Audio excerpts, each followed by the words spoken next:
Welcome back to the Brydge Club podcast. This is your host, Ruffin. Today we're chatting with Sharon Gillenwater, author of Scaling with Soul. Sharon raised $3 million in venture capital funding for her first business, was sued by her investors for fraud, and then bootstrapped her second business, Boardroom Insiders, to a $25 million exit. She's gone viral on TikTok for sharing her story, and I'm just so excited to take a deeper dive with her today.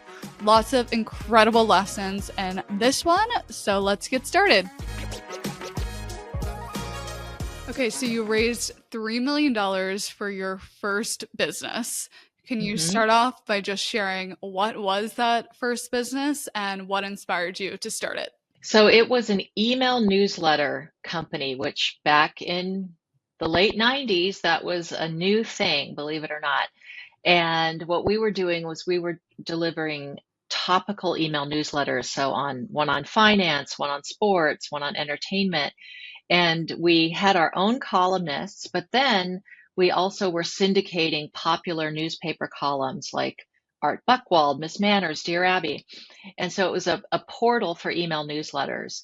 And so we raised $3 million and started to scale up.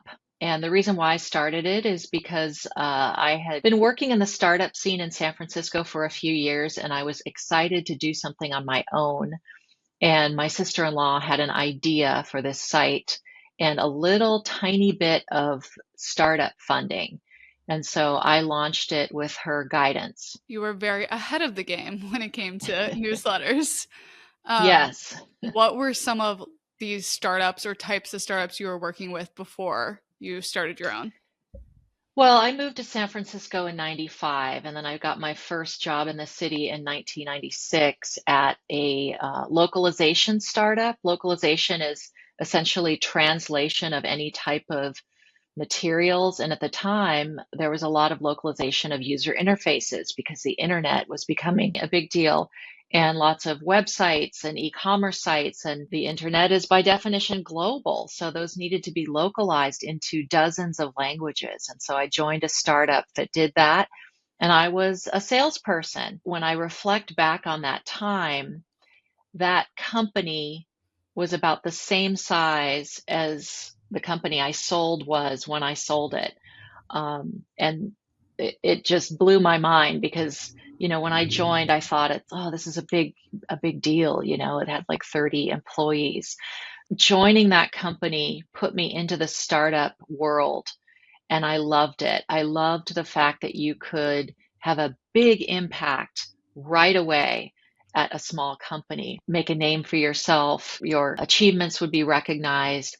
And every sale I made was just a huge win because we were in that early startup phase. How did you ultimately get the conviction to quit working for startups and decide to go out on your own? Well, I had a baby, and suddenly the magic of, taking the train downtown every day to go to work in an office building, it wore off pretty quick. I wanted to be at home.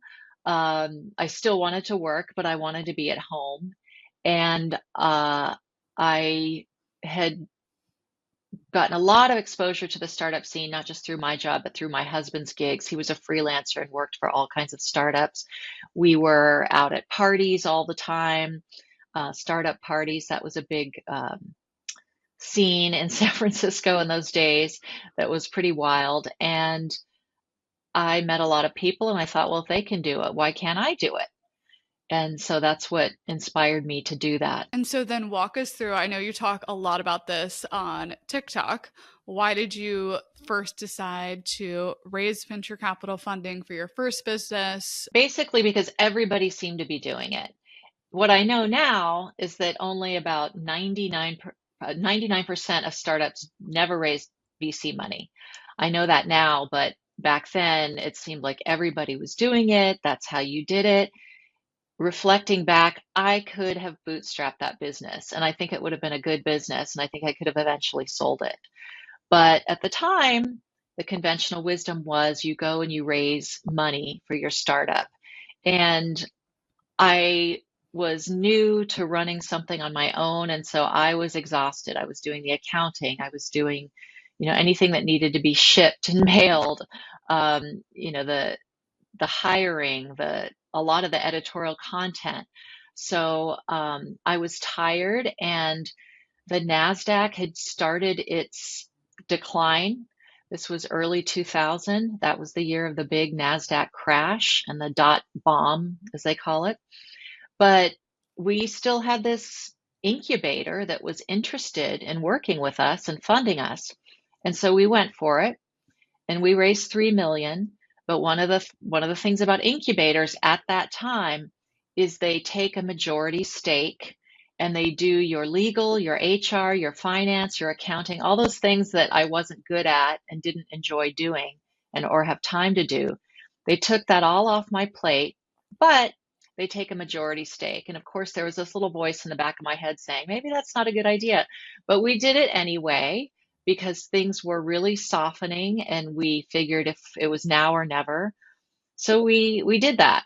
And that was in April of 2000, I think, was when the deal was finalized. And by November, they had shut us down, which they could do because they had that majority stake and there was nothing we could do about it. And they were shutting us down because the market crash was more prolonged and significant than any of us thought it would be. And they wanted to get out of their commitment. And so that's what they did. And I think you also share this online. Did they sue you as part of that? And can you share a little bit more Yes. around what exactly happened, and maybe what are some things that founders should look for if they are considering outside capital to maybe avoid a situation like this? Yeah, well, the first thing they did is they lied to us and said, well, we need a new business plan. So we put together a new business plan, and it just involved more rapid revenue acceleration, aggressive. I mean, that was really the only lever we had to pull, right? Is sell more ads, and it was going to be hard because of the crash. But when we got on a call to meet about the new business plan, they didn't even ask about it. They just immediately said, all those in favor of dissolving the company say aye, and they voted to Wow. dissolve it. They had 3 votes, we had 2. And right after that phone call, they had process servers at our door of our office serving us with papers to sue us for fraud. And it was completely bogus. We did have one ad network. It was an independent ad network, and they sent us most of the advertising revenue that we made. And so they were claiming that we were somehow in some kind of fraudulent relationship with them and that it wasn't real revenue. It was, but they just wanted out of their commitment, and they wanted to bully and scare us into backing down and settling, which we did. Um, and that was that. And once you've started to, once you take money, you're expected to spend it. So we signed a lease for an office. We hired some folks. We signed a year contract for server hosting, all types of things that dramatically increase your monthly expenses. And so then when that funding gets pulled, your choice is you don't really have a choice. You've got to shut it down. Otherwise, you're on the hook for all of those expenses. So that's what I did. I spent a few months shutting the company down. And, I told this story online, and some guy said, well, are you sure you're the victim? They invested, because they only funded 1 million, even though we raised 3, they only put 1 million in our bank account. And they were the ones doing the banking, right? So they were depriving us of interest. They clearly were not acting in good faith. So this guy online said, well, are you sure you're the victim here? And so I thought, okay, well, I answered all of his questions. And the one thing that really was telling is after that happened, they fired our whole deal team, which were all content people. They fired the CEO. They pivoted to biotech. And when that didn't work, they pivoted to being patent trolls who went after porn sites who were using streaming technology. And today, they remain one of the top 10 patent trolling firms in the United States. Wow. So these are not, people that we should have been getting in bed with. But Yeah. our deal team were good people who came from Disney. They built Disney's first online property. So these were legitimate content folks. So it all started out well, but it did not end well. And as far as advice for other entrepreneurs, like, do not give someone a majority stake in your company. And I would argue avoid venture capital for as long as you can. And in my second startup, that's what I did. And I have learned a lot of ways to do that, right? Because if you hang on for a long time, you may find you don't need anybody else's money. You get one more customer, and then look, we're going to take it a little bit farther. And then you get another customer, and then you get a big customer. And pretty soon, my partner and I in the second startup, we looked at each other like, why would we raise money now? I mean, we could grow faster, but the ability to grow faster certainly does not outweigh the risks associated with, getting into bed with an investor, because the investors don't understand your business. They don't care about your business. They don't care about your customers or you. They care about the money. That's the business they're in. I prefer to stay away from those people. Here's the thing that I've learned. I sold the company, I wrote a book, I talk to people all the time, I go on podcasts, but I'm still learning things that have been gate kept from people like me for a very long time. And one of the things that I've learned just in the past 3 to 6 months is that bootstrappers, even if they build a small company and sell it, they walk away typically with more money than VC-backed entrepreneurs who might build and sell a company that's 10, 20 times the size. Because the deal terms that come with raising venture capital, especially if you're not a proven entrepreneur who's hit it out of the park before, you're just giving away the store. And it's just not worth it. And the other thing that another seasoned entrepreneur pointed out to me, he said, not only will you walk away with more from an exit, you're more likely to exit as a bootstrapper, because you can build the business the way you want to build it to serve customers. You don't have anyone breathing down your neck. You know the way the business needs to run and who it needs to serve and what you need to do that. And because of that, you're more likely to have a viable, sustainable business that can be sold. I still think even today, like, we're not having enough conversations like this. So very much appreciate you sharing your personal experience with VCs and your story bootstrapping, because I think it is like an important path that more people should consider. Absolutely. Absolutely. I mean, if 99.5% of us are not raising venture capital, why do we spend 99% of the time talking about VC-backed Yeah. startups and entrepreneurs and exits? I don't get it. I know it's sexier. It's good for the headlines. It's good for the media outlets. That's why I love doing things like this. And I talk to entrepreneurs all day, every day. And the vast majority of us are building very interesting, sustainable businesses, building amazing teams and cultures. And we're for the most part, good, ethical, earnest people. But that's not really what you read about in the startup or entrepreneurial culture. Are there any like key questions founders should consider if they are curious about the VC versus bootstrapped path? Like maybe some common things they should consider about their business to decide maybe which path is better, or maybe you think just bootstrapping is always the way to go. Well, if you have a huge need for capital, it's hard to get around that. You could try to put together a coalition of angels, which I would recommend before you go to VC.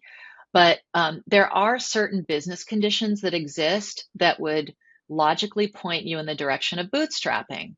There are three main ones. The first one is your total addressable market less than 1 billion. That's a huge number, but that's what venture capitalists are interested in. They want a huge market opportunity that allows you to scale massively and own that market. And so if your TAM, your total addressable market, is well under 1 billion, you probably should be bootstrapping or getting angel money. The second one is if you have low costs and high margins. And what does that look like? Well, for me, it looked like when I started, I was running my business from home with a few contractors who I could kind of dial up and down depending on how much money I had coming in every month. I had a few customers, and there just weren't a lot of expenses. And the third one related to that is, do you have a relatively quick and easy way to profitability? So, every additional customer I brought on was a huge help in terms of covering my costs. Can you get to consistent, sustainable profitability? And then the next step is, can you do that and start to pay yourself a little bit so you can sustain yourself and your family? If you can do that, again, it's just each additional customer, you're just layering that on, and your business is becoming stronger and stronger. And if you can hold on long enough, it's like, why do I need money? Now, there was a certain point where, we were a data company and I needed to build out a new data set, and I didn't have the money to do it. So I did take angel money. And, I have some rules of thumb of what you should do when you're seeking angel money. You should look for people in your network who are already so wealthy that they're not going to be obsessing over how much money they give you. They're not going to be thinking about it or calling you every week asking how it's going. Number two, they should be seasoned entrepreneurs themselves, ideally, so that they really understand what you're going through. And three, they will take your call and give you advice when you ask for it. And those are the three great conditions. You can keep the structure simple. You can give them convertible notes. That's what we did. We had 3 angels in the end who put in a little over $250,000 total. They had convertible notes. They had those convertible notes for 10 years. And there is interest you have to pay associated with that. They said, just pay it when you can. So we didn't pay it for a number of years. And then when we were finally, throwing off a lot of cash, we started giving them the interest. And then right before we sold, those notes matured. It was 10 years. And we said, okay, it's time to convert. We're selling the company. And then they got their money. So it was pretty simple. I get this question a lot, like especially if someone might not have like access to friends and family who are investing in this asset class. Any like great places that you direct founders to try and tap into angel networks, whether it's like angel communities or maybe other founders that are investing? What would your advice be there? This is important, and I just got lucky, frankly, because I wasn't doing the right thing. Like, you should be. Entrepreneurs need a solid network of other entrepreneurs, people who are in the entrepreneurial ecosystem, like the attorneys, the bankers, the lawyers, the accountants. You should really be building that network from day one. I mean, even if you have a, corporate job and you think, oh, I'll never do something like that. Well, you never know, because I never thought I would do this. And so just cultivate your network.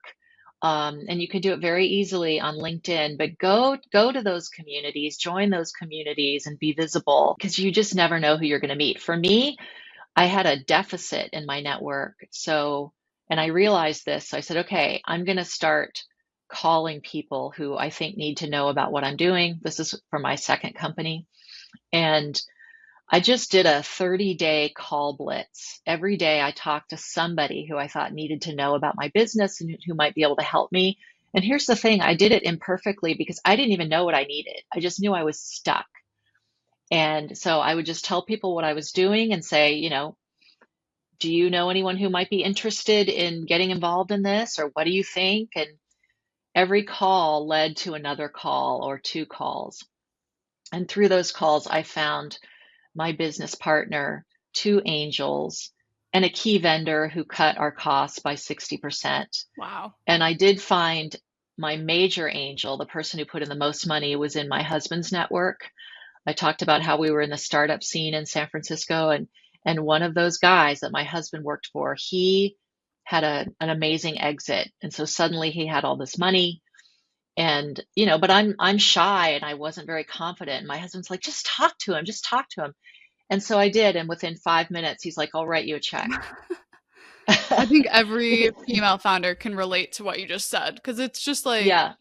it's not comfortable asking for money, especially when it's like someone in your network and not like a professional institutionalized investor. I think what women are good at is really having our ducks in a row with understanding what we're trying to do with this business, what the revenue model is.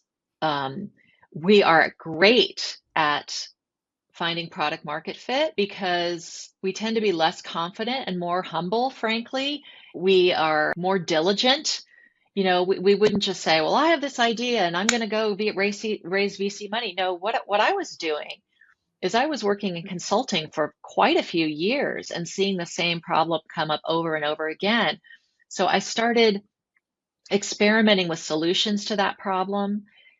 And every time I came up with a new framework, I would validate it with a client. I was delivering my app manually in slides for years before I Wow. built the product. So I didn't know that's what I was doing. I didn't even know what product market fit meant.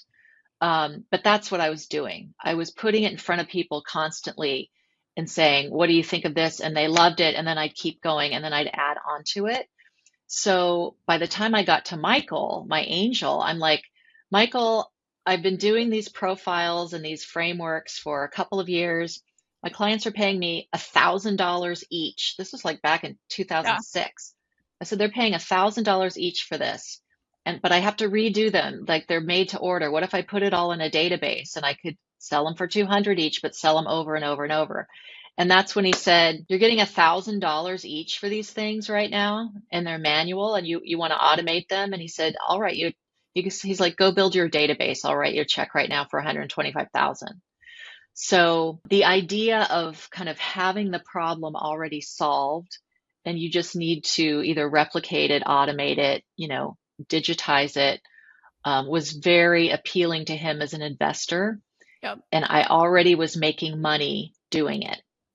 So I think, and I talk to so many women in particular who do consulting in an area, and then they do the same thing. They're basically moving from a custom kind of delivery stuff and Yep. slides to an automated self-service digital product. And if you can get to the midpoint of that journey and then ask for money, I think it's a much better pitch. You're spending years validating like the customer need, pain point, and like really understanding what will solve that need. Yes.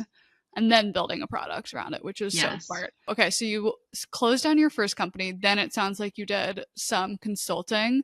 Can you Yes. share what kind of consulting were you doing? And then ultimately, like what was that the next company that you built and ultimately sold? When I was at that very first startup in localization, the first job I had in the city, I had this great assistant named Paolo. He was a young, probably like 6 or 7 years younger than me. And after my first startup I was running imploded, I was off having babies for a while. I had two little kids. Meanwhile, he's climbing the ladder at this marketing company that specializes in corporate events for tech, big tech, Intel, Cisco. I did get another job after I had my second kid, and it was the worst job I've ever had. It was ridiculous. That's all written about in the book. It's too long of a story and almost unbelievable. But so I took this 6-month detour, and it was so bad that I just said, I am never going to work for anyone ever again.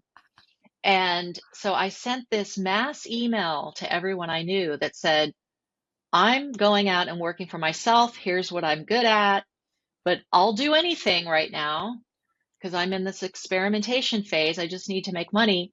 And so he called me and he said, oh, I'm working on this thing for Intel.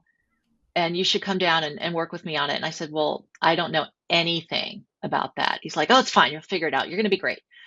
So that was my first introduction to big tech corporate events, trade shows.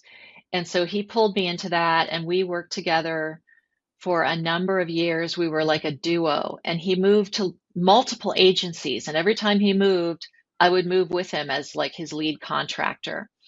And I learned a ton.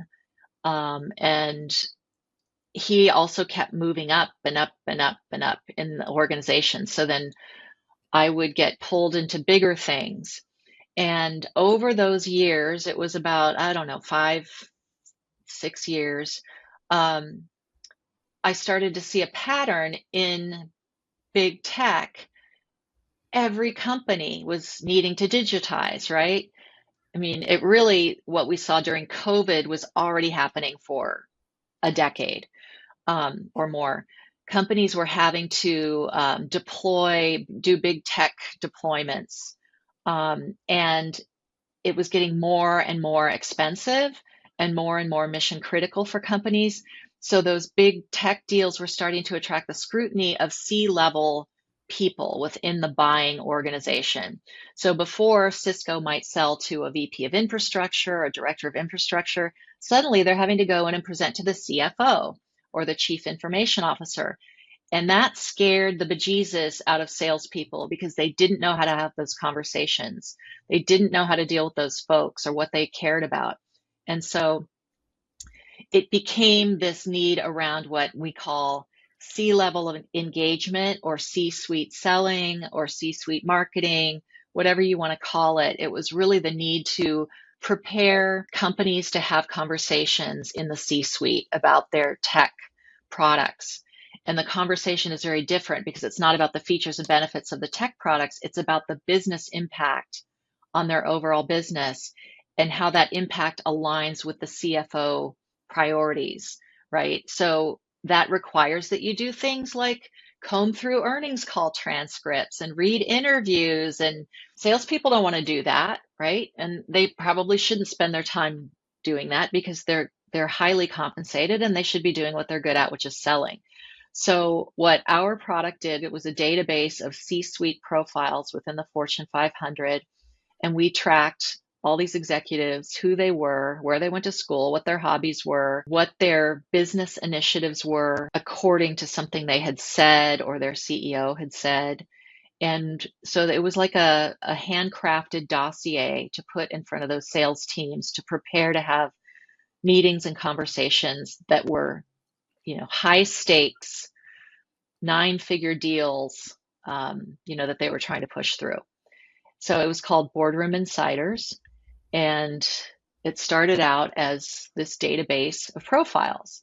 And then as C-suite selling and engagement progressed, we were way ahead of the market. A lot of companies didn't know what we were talking about, but as it took hold and progressed, we built a true SaaS product on top of the original database product that would do things like map Salesforce's executives against their customers' executives. So they could see like, oh my gosh, our CMO is on a board with their, chief product officer.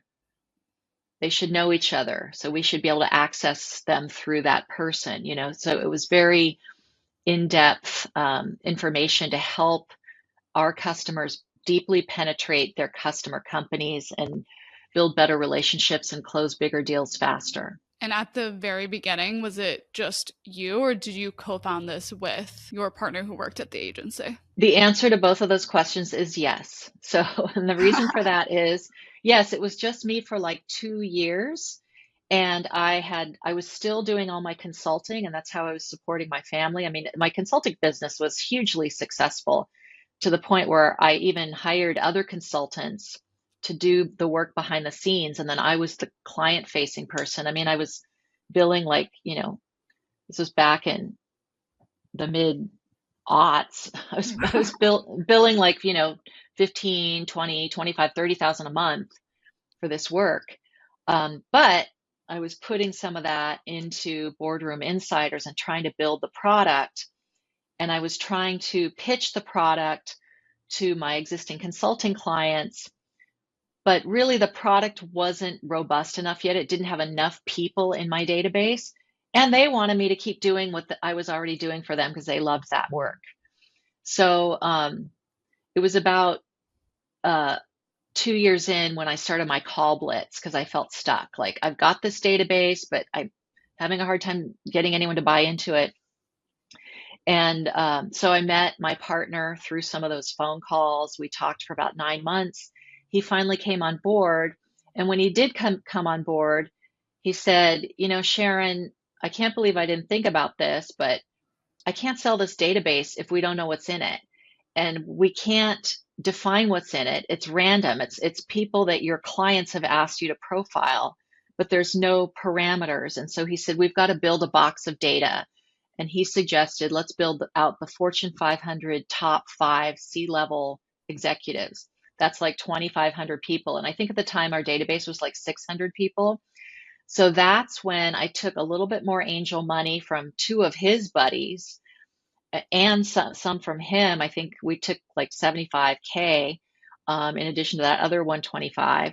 And we built out this box of data, and we did it very fast, like in a summer, because these profiles are like 5 pages long. Wow. And I just corralled a group of contractors that I knew through my network, and we got it done that summer. And then we relaunched the product. So when you said, did you found it or did you co-found it? The answer is yes to both. I did found it, but we kind of relaunched based on what he was seeing. Like, we have to be able to define what's in this database for me to sell it.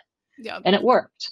Did you have to get the executives to opt in to be part of your database, or were you just doing like your own external research on the executives? We were doing our own external research on the executives, but years later, new privacy regulations came into play, Yep. as well as suddenly, because our customers could request new profiles, we had all these executives in Europe. Because, like, if a company like Salesforce started using us, pretty soon, a group that wasn't contracted to use us within Salesforce would say, well, we want that too. And then Europe Yeah. would say, well, we want that too. And it would just spread. So it's at one point we had enterprise licenses with Salesforce, Workday. I don't know who else. We had quite a few enterprise licenses where non-US marketers could tap into what we were doing. So then we started building a huge body of work on European executives, and they're supposed to be able to opt in. So we did build a system later where we would, every time we published a profile, if we had that person's email, they would automatically get their own profile with an email explaining what it was and offering them the opportunity to opt out. And we stressed about that so much because the GDPR legislation in Europe, it said if you violate that, it's 4% of your revenue or $20 million, which is at Whoa. whichever is more. Oh my God. So if we had a $20 million fine, like, Yeah. that would put us out of business. So we over complied. And the funny thing is, when we were acquired, they just stopped that whole thing. They're like, you don't need to do this. Yeah. And they just shut down that whole system. So I thought that was kind of funny, but yeah, the executives were not opting in, and they rarely had a problem with what we were doing. Once in a while, we might have someone say, take this down, I don't like it.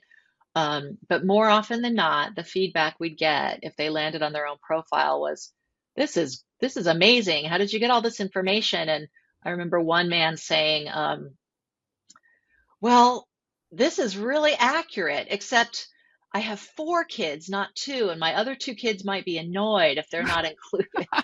And we didn't publish people's kids' names or anything like that. We would just say, they're married with 4 children or something. But yeah, so it's funny when you do something like that, you don't get pushback in the places you anticipate you'll get pushback. And then sometimes you do get pushback. Something else becomes a problem that you're like, I had no idea this would be a problem. Like for us, the hardest thing was getting our pricing and our offer right. And we tweaked it for years.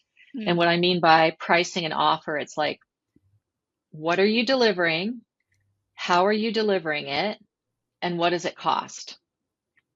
Sounds pretty simple, but it wasn't. And we tweaked it and tweaked it and tweaked it. And to that point, any advice for like selling into these larger institutions, big tech companies? I mean, it sounds like you had amazing relationships, which I'm sure helped in the beginning. Well, the relationships were not that helpful Okay. because they knew me as doing one thing. Mm. In tech marketing, nobody does their own decks. Every deck you see presented in a tech company by a marketer, I mean, I might be exaggerating a little, but they're all created by agencies. They're all created by people like I was, right? And so, because they're sitting in meetings all day. And so they wanted me to keep doing that. And when they lost me from doing that, they were annoyed. And they didn't see me as a tech entrepreneur. They didn't see me as someone who could build a SaaS company. And so some of my longest clients were the last to buy in. It was only when, they would check me out on LinkedIn or I would run into them and I'd be like, oh yeah, we just got Salesforce as an enterprise customer. And they'd be like, what? Oh, okay. Well, and then they would jump on. So that was a little bit of a surprise. But back to your question about how do you sell into these big tech companies, it's the exact same thing we were preaching to our clients. Get to know who needs what you offer. And you do that by reading. You don't spray and pray and send, emails out to everybody in the universe. You get smart about it and maybe you license a tool that gives you access to those earnings call transcripts and you do keyword searches. That's what I used to do. It's like CXO selling or selling to CEOs or selling to CIOs. And then you see who's talking about wanting to sell higher. And you call up that person, or if you're not able to get through that, you call their next level down and you say, I saw your CEO just said that you're trying to sell higher within organizations, and we work with Salesforce and Adobe to enable them to do exactly that. You want to see a demo? And that's at that point, if you're referencing something that their CEO said that they may not even know that that's the mandate. Surprisingly, they often don't know what their own management is saying out there because they're busy sitting in meetings all day. So if their CEO has said, we are going to do this, then it is their job to take your meeting if you are claiming that you can help them do that. And my goal and my team's goal was always to make the customers look good, make them look smarter.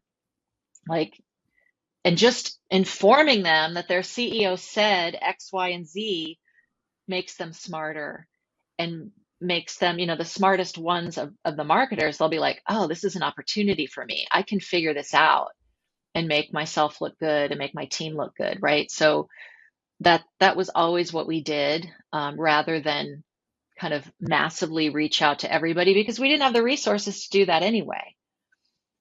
So that's what I recommend. And it only takes a few wins before then you can use those wins to get more wins.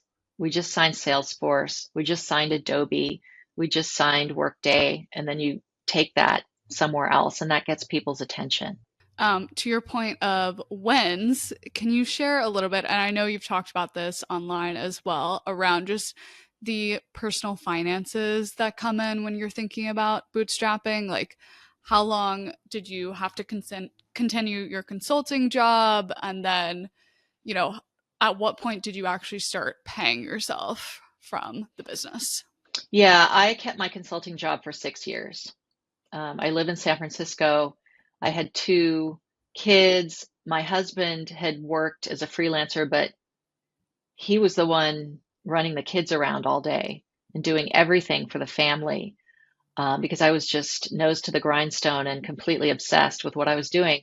And so I did keep that consulting gig for 6 years. And, I get people saying, oh, that you would have grown faster or quicker. I don't think so because we were ahead of the market. And it served us well for me to be embedded with those customers and learning and hearing what they were dealing with every day and then putting that right into my product, right? And I was still validating product market fit and testing. And yes, occasionally we did close a deal, or more often than not, what would happen is they would ask for a custom project, right? And from those custom projects, by the way, we turn them into software later. So everything I was doing was supporting the business in some way, even though a lot of entrepreneurs would tell me, you need to go all in. This is a distraction. I They don't know what I'm capable of in terms of workload and multitasking. So I made the decision that I thought was best for me. But I do think that keeping some kind of day job, particularly in consulting, so you have that freedom to turn down things, turn down projects, and you're not tied to any kind of no moonlighting policy that you might have if you were a full-time employee, right? Um, Keeping the money coming in so that you can sleep at night and you're not under so much financial pressure is important for a lot of people. And having the support of your partner is very important. I mean, this took me 14 years, and our finances did deteriorate significantly after I gave up the consulting. Like we did start paying ourselves, I think in like year 3, but it was like, and I think year 3 after my partner joined. So for me, that was like year 5 or 6. 2,000 a month, 3,000 a month, 4,000 a month. Not enough You for a know, family in San Francisco. Not enough for a right, person in San Francisco. right. So it just inched up until, then it kind of went like a hockey stick. Then we're like 12,000 a month, each. And that's when it really, but that was years in, right? And shortly before we sold, um, and we did other things, like we did a profit sharing program, which was good for our employees.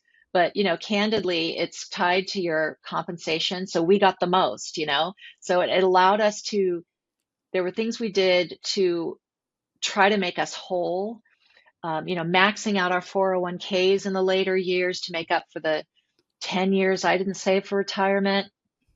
Um, just all kinds of ways to put money in our pockets, but also put more money in our employees' pockets too, because when you are running a startup, you're not paying in the 90th percentile of salaries for those roles. You're down at like 50 to 60, right? So when you're doing well, you try to get as much money in the employees' pockets and some kind of variable compensation instrument as you can because you want to retain them. And at a certain point, we were confident enough that we gave very regular and significant raises too. So it just went along for a very long time, especially when we were still ahead of the market, where it was just like dribs and drabs of money. And then really it was around 2016. So remember, I started in 2008. My partner joined in 2011. It wasn't until 2016 that we were like, okay, now we're cooking. And we're able to spend money, and that felt really good. And so I'm glad that we stuck with it. So at what point did like M&A conversations start happening, and any like just advice or lessons learned throughout that process that you could share with founders listening? Yeah, and it starts sooner than you think. Particularly if you're taking on a partner, you should have that conversation on day one. What is our goal with this thing? Do we want to exit someday? And what might that look like? And so my partner and I talked about that extensively even before he joined, and we agreed we would love to build something and sell it for a life-changing amount of money. If we don't get there, what does it look like? Well, it looks like building a business that is very profitable and that is throwing off a lot of cash so we can pay ourselves a lot, we can pay our team, and just have kind of a nice work-life balance and a nice culture. So we achieved both of those things, which we were very lucky. but we did not start having M&A conversations or think that this could really happen until 2018, 2019. But we were still growing and having fun very quickly in those years. We didn't hire our first full-time employee until 2016. Wow. So it just bumped along for a long time with the two of us and a bunch of contractors. Then we made like 3 hires in 2016, and then it just accelerated, and we doubled in size in 2020 because marketers found us to be a great tool to put budget into when all their in-person events got canceled and they were hit with an avalanche of budget coming back to them from like the convention centers and the caterers and all those things. So, the cost for our tool was comparatively very small. So we doubled in size in 2020. And also in 2020, what happened is private equity firms started, they weren't doing as many deals and they had all this money they had to put somewhere. So they started to go down market. And, where before they wouldn't look at companies that had less than 10 million in revenue, suddenly they were looking at companies that had like 5 million in revenue. And that's about where we were at the time. We were approaching 5 million. And so that kicked that off. And then, we thought we might tank in 2020, but we ended up doubling in size. And then in 2021, we were feeling great, except my partner and I were both kind of glass half full people. We're very critical of, everything, our own, like we're just those people, and we're always looking around the corner for the next threat. And we both felt that there was a big tech crash coming because it had been flying high for years. And then COVID happens, and then big tech explodes because everyone's having to do their work from home infrastructure. And they were just making money hand over fist, hiring like crazy. And we both knew like this can't last forever. And what went up must come down, and it's coming down soon. And we felt like it was going to happen in 2022. And there was also rumblings of the war, of Russia invading Ukraine in late 2021. And then what happened also in April of 2021, and this was the impetus for the sale, is we got a call from a private equity firm that we had talked to a few times, and it had reviewed our financials before. And they called us when I was back in South Carolina, where our actual office was with my partner. And they called us and they said, well, how's it going? And I said, well, it's good. We're doing great. We doubled in size last year and we're just keeping our heads down. And he said, well, that's too bad because I would give you a term sheet today for 48 million. And I was like, what? No, it's PE, and that's always inflated for them. And I didn't know much about M&A and how it worked for companies like ours. But I had my angel, Michael, who was the one who had his big exit and gave me that first 125. I ran out in the hallway out of earshot of our employees, and I called him. And he said, they're full of shit. They are full of shit. He said, they're going to throw out a big number and they're going to get you hooked in, and then they're going to just start chipping away at that valuation until they get it down to 20. And then you're going to take it because you're exhausted and you're too far down the road. And he said, don't do it. And he said, why are you thinking of selling? He said, the last time I talked to you, you were just happy to keep going. And I said, well, we just feel like the timing is important. There's a crash coming. If we're exhausted running the business in good times, what are we going to feel like when it's bad times? This war, all this stuff happening. He said, okay. He said, I don't think timing should be a worry. He said, I know you're going to sell this business someday, but if you're worried about the timing, you need to hire a banker and run a process. Hire an M&A banker. And so I hung up the phone, went into my partner's office, and I said, what's an M&A banker and what's a process? Because I didn't know. I didn't know anything. And so he's more of a finance guy. And he also, to echo what I said earlier, he had the network of entrepreneurs. He had a network of dudes, guys in his neighborhood, in his college friend group who were entrepreneurs, and so he knew all about it. I didn't. I knew not one woman who did anything like this in my friend group. And so he explained to me the process, and then he said, "You have the most to win or lose from this process, so you need to run it." He said, "I might know more about it, but you need to learn about it and run it." And so I did. And I got up to speed very quickly and, interviewed bankers, interviewed entrepreneurs, their references, learned a ton when I was talking to the entrepreneurs, and chose a banker. We kicked it off Labor Day weekend of 2021. And by the end of January 2022, the deal was done. So it was very Wow. fast. Yeah. It was very quick because our cap table was very simple. Everything was very simple. We didn't have any lawsuits or judgments or debt, or like, it was a very clean and easy deal, and it was an all cash deal. And we got a lower valuation than we would have liked. When we started talking to bankers, they were all like 30 to 50, but um, we got all cash. And I didn't even realize how great that was until after the fact.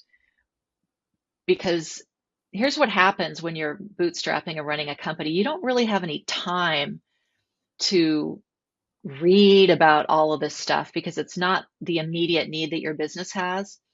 But after I sold the company and I decided I was bored, playing pickleball, and wanted to actually do something in the realm of entrepreneurship, I started reading about this stuff, right? And you read about PE deals and the downside of those. You get a much higher valuation potentially, but it's not real. It's not in your pocket yet, Mm. and you may never get it. And you might be tethered to that company for another 2 to 3 years, Yeah. except now you can't run it how you want to run it. You have pressure to grow maybe in a way that's not sustainable for your business. You have pressure to bring in outside leaders that the PE firm might want to install in there to, put in place whatever kind of methodology has worked for them in the past. And that can be a long 2 to 3 years. Wow. And there may not be a lot of upside for you later. There could, but there might Yeah. not be And then either. it's like out of your hands. So you're It's out of your in a lot less hands. control of the situation. Yeah. And, there's this notion, especially with women, because, we tend to be less confident of our own abilities and knowledge, to think, oh, these people probably know more than I do, and they probably know best. But nobody knows your business like you do. Nobody knows your customers like you do. And nobody cares about them as much as you do, especially if you've been bootstrapping for a long time, because they're your lifeline. You don't have them, you have nothing. That's how you're going to feed your family, is those customers. So I think bootstrappers, and women in particular, stay very close to those customers and care deeply about them, and making them successful. And so if you have someone who's going to come in and start chipping away at all the things you do that might be more expensive, but help you fulfill and deliver on that mission, that's going to make you miserable. And it may not be good for the business either. I mean, customers are probably going to notice.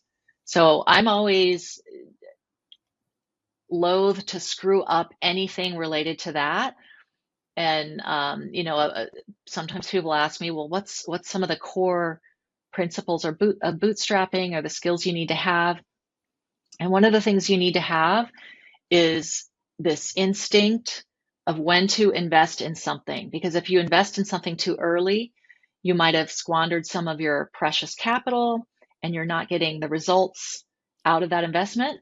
If you invest too late, someone is probably hurting already, and that someone could be your customers or your team. So what I started doing, and my partner, and we didn't really know we were doing this, but when I reflect on it, it's what we were doing. We didn't invest in something until it was hurting us. So we never let our team get hurt. We never let our customers get hurt. Those were the investments we would make first. Hmm. The investments we made last was to something that was hurting us. Like, for example, when we were developing our product, he and I were like the de facto product managers, and we worked with the dev firm, and it was exciting and fun at first, but then when you've got like 30 features to review and you find a bug in half of them, and then the next time you review them you find a bug in the other half, and you've got to keep detailing and writing like all that became so painful for us. So we took one of our employees who had an incredible technical aptitude and curiosity around our product, and we said, how'd you like to be a product manager? And he had never done it before, but he had the passion and the aptitude and the intelligence, and he figured it out. And we put him in a hybrid role at first. I said, I want you to do this on half time and do your regular job the other half. You're going to get an immediate raise for doing this. And if it works out after 6 months, we're going to put you full time in product manager, and you're going to get another big raise. So you incentivize, you find someone who's excited about a stretch role for themselves, you incentivize them to do it well, and you let him run with it. And he did a great job. And so, the only reason that happened is because my partner and I were in so much pain over being in the weeds with the product. And we didn't have time to do anything else. We were starting to drop balls over here. And we didn't even have time to go and hire an experienced person. And also I thought, oh, they're going to take 6 months to get up on the product. Gordon over here asks me questions about the product every day, and it's not even his job. It's just because he's curious. So, a business school would probably tell you that that would be a very bad idea to do that. No, you need to hire someone with it doesn't work for bootstrappers. A lot of the classic principles of entrepreneurship, when you're talking about like VC funded entrepreneurs or big enterprise business, they don't work when you're bootstrapping. So you just have to figure it out. And my partner and I did figure it out. And so I have a whole list of things that B school would probably be horrified by, but that worked beautifully for us. It's just a different thing completely. You've shared so much amazing knowledge today. And I imagine a lot more lessons are in your new book, Scaling with Soul. Is that like live? Can people buy it now, or is it soon to launch, or where are you with the book? Yeah, it's out. It's on Amazon. It's on Barnes and Noble. There's an audiobook that I read, which I'm super excited about. People who have listened to it said they loved it Amazing. because I'm very animated in it. And what I'll say about the book is it's more of a beach read than a business guide, which is exactly what I wanted. I didn't want to write something that lists like, here are the 5 principles of blah, blah, blah, because that's not the way I learn. I learn through people's stories. I remember the stories. And so it's all storytelling. And a lot of it is connecting all of my different jobs that I had and what I learned at each one and how I applied it at Boardroom Insiders. Because even, every single job you have, you're going to take something away from that, or a lesson, even if it's a lesson like, well, if I ran a company, I'm never going to do that. I mean, there were a few of those that I think prevented me from making some big mistakes, because I was like, I remember that boss did that and I hated that, right? So that's the kind of book it is. It's a fun read, full of stories, including the worst job I ever had. That's a whole chapter. I can't wait. I'm very curious about that one. And I love a good audiobook. Is there Yeah. like one thing you want people to take away from the book? In writing the book, I came up with my mission for what I want to do now, which is to demystify entrepreneurship and make it more accessible to everyone. Because part of my story is my background. I wasn't raised in a family where they talked about business. I didn't even come to business till I was age 30. I was a total late bloomer. And, you don't have to go to business school. You don't have to go to Harvard or Stanford. You don't have to raise venture capital.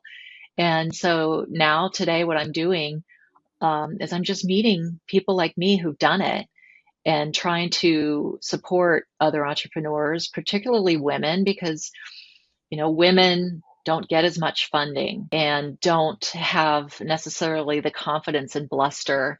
There's a lot of fear, there's a lot of concern, there's the additional need to sometimes care for a family and do all of this at the same time, which is very challenging. But I meet women every day who are doing it and just doing an incredible job. Amazing. Well, thank you for all you do. Love all the work, especially on TikTok, that you're doing to demystify entrepreneurship for all of us. And then lastly, can you share a female founder, funder, or leader that inspires you and a bit about why? Oh, wow, there are a lot of them. I'm really following this woman. Her name is Nomiki Petrola, Okay. and she's on TikTok. She's on Instagram. She's on LinkedIn. Her company that she has is called PDS Lab, and she's basically building an accelerator for women. And we talk about a lot of the same things. We know each other personally. We chat almost every week, either by text or in person or online. And I like following her journey because she has 4 small children. She has a husband who I think has his own tech job. She lives in Ohio, and she is just kicking ass.